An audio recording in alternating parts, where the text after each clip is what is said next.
quand on a échoué partout. C'est terrible alors beneen ponk bi jëm ci wàllu ay bésu penc mi mu ngi dellu ci Coupe d'Afrique des Nations ak but bi qualifié le Sénégal auteur bi mu koy célébrer dafa rendre hommage Pape Bouba Diop. soxna Mactar Diop loolu mooy bi nga xamante ne mu nga tànn. waaw man ça a été mon coup de cœur vraiment ça a été mon coup de cœur juste pour wane rek ni Sénégal. dafa nekk dëkku jàmm. il suffit d'un peu vraiment pour xol yi àndaat. Les gens étaient stressés ñun ñëpp ñu ngi nekkoon concentrés ci élection yeeg les résultats tout ça. mais il a fallu que ce but-là arrive vraiment sauver ñu. ñun ñëpp ñu tekkeekuwaat. avec la danse de voilà avec la danse de Bouba Diop xam nga delloo ñu 2002 xam nga ak ni mu neexee woon. engouement bi amoon ci réew mi. ni xol yi seddee woon.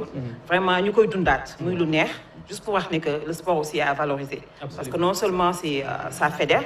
mais ça permet aussi à nos jeunes d'avoir des rêves. voilà. ndeysaan pecc maa ngoog. professeur. C'est magnifique, c'est magnifique. Vraiment, man j'avais pas fait attention. Mais c'est vraiment waaw lu rafet la. te day delloo si réew bi ci ay bëccëg yu neexoon nag wax dëgg yàlla. te ni mu ko waxee football du ay caaxaan fi mu nekk nii. porte drapeau la hymne national la day jaay sa réew. kon vraiment gàcce 2002-2021. Docteur, un mot. Ça nous rappelle de grands souvenirs. J'étais à Bordeaux à l'époque d'ailleurs. Voilà, j'étais à l'époque à Bordeaux. Donc, nous sur le concile. Donc, on avait bien fêté à l'époque la victoire du Sénégal. Le concile avait accompagné tout ça. Donc, c'était quelque chose de bien. Et si nous avons bataille, nous avons des joueurs qui ont fait du coup. Quand même, quand nous avons pas pour Diop, nous avons rendu hommage à c'est très important quand même. Parce que loolu tamit lu war a jouer la si mental joueur yi.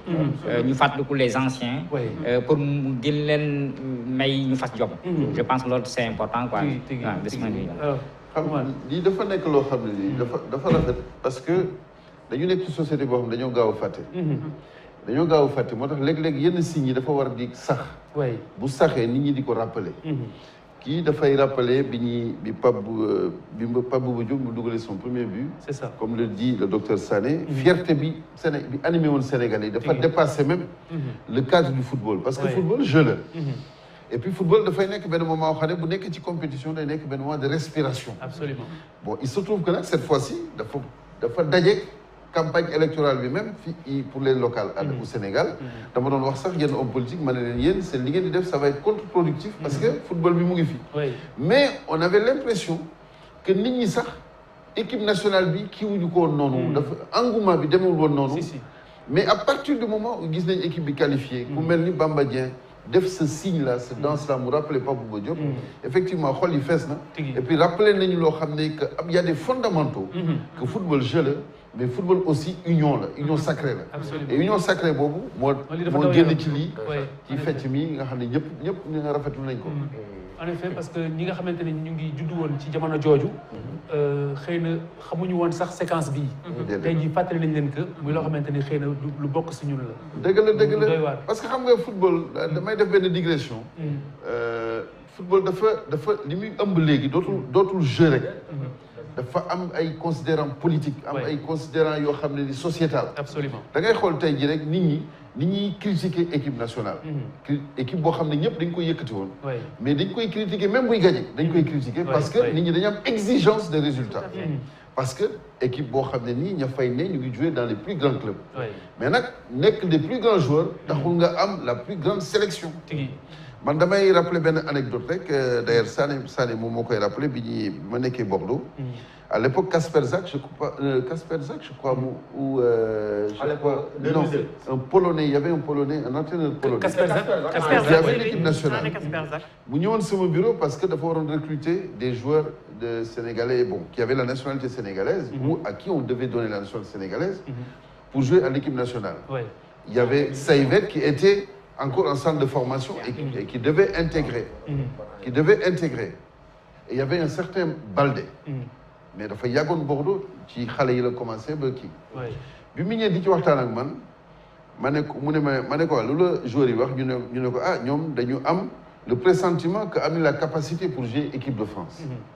ma ne ko mais coach ma ne ko pour man de critère bi gën a déterminant. pour que nit ki jouer dëkkam ba pare jox cette ferveur ba pare jox ce plaisir, cette fierté aux Sénégalais. Moi, ki nga xam ne c'est un joueur patriote. Et man, un joueur patriote, c'est pas un joueur qui devient un joueur international par défaut. Donc je ma ne ko xoolal ñi nga xam ne ñu nga Sénégal ñi nga xam ne ñu ngi ci championnat bi mais évidemment am na ñu nekk à l'extérieur mais xoolal ki nga xam ne Sénégal jaral na ko lu ne. Comme Aladji Diouf. mais ki nga waaw kooku mën nañ ko reprocher lu ne. mais Sénégal jaral na ko lu ne. mais boo ñëwee jël koo xam ne li mu lay njëkk a wax da ne damay tenter sama chance pour jouer équipe de France. bu fa joué wul mu ñëw ne la dama bëgg ñëw intégrer l'équipe nationale. par défaut kooku dafa manqué patriotisme. donc kooku li mu war a joxe lépp du ko joxe. et j'ai l'impression que loolu moo xew tey jii. mais boo gisee tey un Bamba Dieng. nga gis leneen joueurs yi ñoom ñëpp ñëw Bamba Dieng fii la commencé football. avant muy dem à l'Olympique de Marseille. mais boo gisee li mu symboliser un jeune de 21 ans. ba pare ñëw def un acte comme ça un comportement de ce type. mais dañ ko war a rafetlu. jërëjëf c'est du patriotisme. jërëjëf Kasper Zak bi nga doon waxal mënu laa dégg. parce que lui c'était l'entrée patriote. La preuve non dafa confirmer li nga wax parce que ngeen fàttale ko moom xam na ko donc il s'en souvient ba équipe bi amee problème c'est dans l'histoire du football c'est le seul entraîneur équipe bi ñu koy dóor mu am difficulté mais roplaan la jël dellu Pologne wala France jaarul sax Dakar il n'a même pas raccompagné l'équipe. Absolument demandé ñu fay ko lu bari. ñu fay ko lu bari ñu dédommagé ko prestataire moo tax ñi ñëpp ñu war a ñaan doomi réew mi Aliou Cissé jël coupe bi wax ji jeex. non mais ñëpp moom la ñuy ñaan. ñëpp moom la ñuy ñaan. Très bien kon ñu soobu ci waxtaan wi